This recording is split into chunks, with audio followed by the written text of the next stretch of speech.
माननीय अध्यक्ष जी, मैं आपकी अनुज्ञा से समान नागरिक संहिता उत्तराखंड विधेयक 2024 को पुनः स्थापित करता हूँ।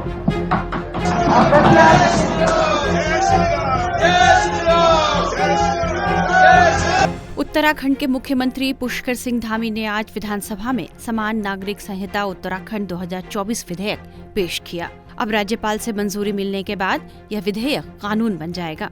यूसीसी को लेकर कुछ मौलानाओं को आपत्ति है और कई मुस्लिम संगठन इसके विरोध में उतर आए हैं। मुस्लिम संगठनों का कहना है कि यह कानून केवल धर्म विशेष को टारगेट करने के लिए लाया गया है। मुस्लिम संगठनों का मानना है कि यह कानून कुरान, शरीयत और मुस्लिम पर्सनल लॉ पर अतिक्रमण है और इसमें मुस्लिम समुदाय की आपत्तियों को दरकिनार किया गया है। दरअसल कुछ मुसलमानों को यूसीसी के कई प्रावधानों पर आपत्ति है। उत्तराखंड में यूसीसी लागू होने पर हर धर्म में शादी, तलाक, गुजारा भत्ता और विरासत के लिए एक समान कानून होगा। यानी जो कानून हिंदुओं के लिए हैं, वहीं दूसरों के लिए भी होंगे। मुस्लिम बिना तलाक एक से ज्यादा शादी नहीं कर पाएंगे और उन्हें 4 शादी करने की छूट नहीं मिलेगी। शरीयत कानून में बहुविवाह करने की छूट है, जो कि हिंदू, ईसाई और पारसी के लिए दूसरा विवाह अपराध है और उन्हें 7 साल की सजा भी मिलने का प्रावधान है। इसलिए कुछ लोग दूसरा विवाह करने के लिए धर्म तक बदल लेते हैं। यूसीसी लागू हो गया तो बहुविवाह पूरी तरह रुक सकता है। नए कानून के मुताबिक विवाह चाहे किसी भी धार्मिक प्रथा के जरिए किया गया हो, लेकिन तलाक केवल न्यायिक प्रक्रिया के तहत ही हो सकेगा। वहीं इस कानून में इद्दत और हलाला जैसी कुरीतियों पर भी रोक लगाई गई है। All India Muslim personal law board के मौलाना खालिद रशीद फिरंगी महल ने इस कानून को लाने पर ही सवाल उठा दिए हैं। वे इस बारे में क्या कह रहे हैं, आइए आपको सुनाते हैं। मुल्क में शरीयत एप्लीकेशन एक्ट 1937 ऑलरेडी एग्जिस्ट करता है और हमारे हिंदू भाइयों के लिए मैरिज एक्ट मौजूद है और इसी तरीके से हिंदू सक्सेशन एक्ट मौजूद है, हिंदू मैरिज एक्ट मौजूद है, हिंदू अडॉप्शन एक्ट मौजूद है।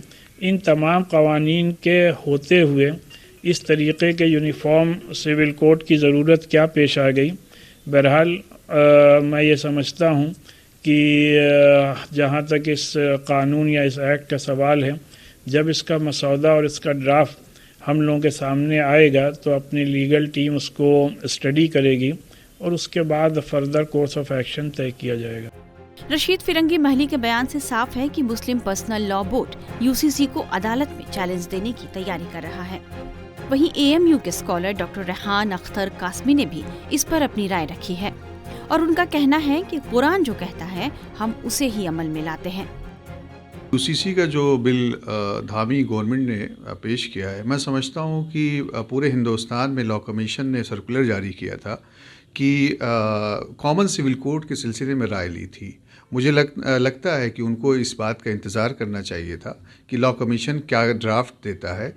एक बात। दूसरी बात यह है कि आप ये देखिए कि 570 पेज की रिपोर्ट बनाई गई है। उस रिपोर्ट में क्या है, ड्राफ्ट क्या है, किस तरीके की बातें उसमें लेके आई हैं, उन तमाम चीज़ों को एग्ज़ामिन किया जाएगा। और जहाँ तक बात है कि शादी ब्याह के सिस्टम की, विरासत की बात की, लड़कों को गोद लेने की बात है, तो देखिए हम तो मुसलमान हैं और हमारा ईमान इस बात पे है कि कुरान और हदीस जिस चीज़ की गाइडलाइन करती है हम उसके मुताबिक अमल करते हैं। जहाँ तक मामला ये रहा कि यूसीसी पे क्या होगा, अब देखते हैं कि उसमें निकल के क्या चीज़ें आती, फिर इस पे बात होगी। लेकिन लॉ कमीशन के ड्राफ्ट का आज भी हिंदुस्तान की आवाम उसका इंतज़ार कर रही है, देखती है इसको।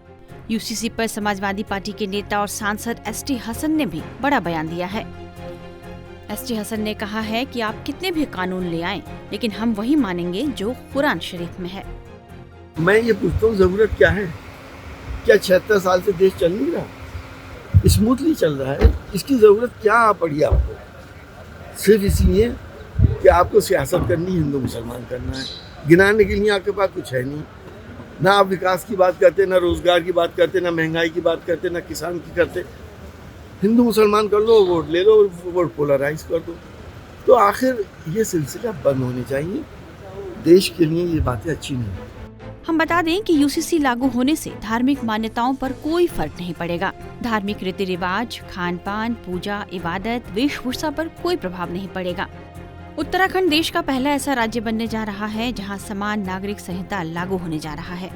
बहरहाल पुष्कर सिंह धामी सरकार ने ऐसा करके लोकसभा चुनाव से पहले उत्तराखंड ही नहीं बल्कि पूरे देश का माहौल गरमा दिया है और देखना होगा कि मुस्लिम संगठन अब इस पर क्या कदम उठाते हैं। टाइम्स नाउ नव भारत डिजिटल की रिपोर्ट।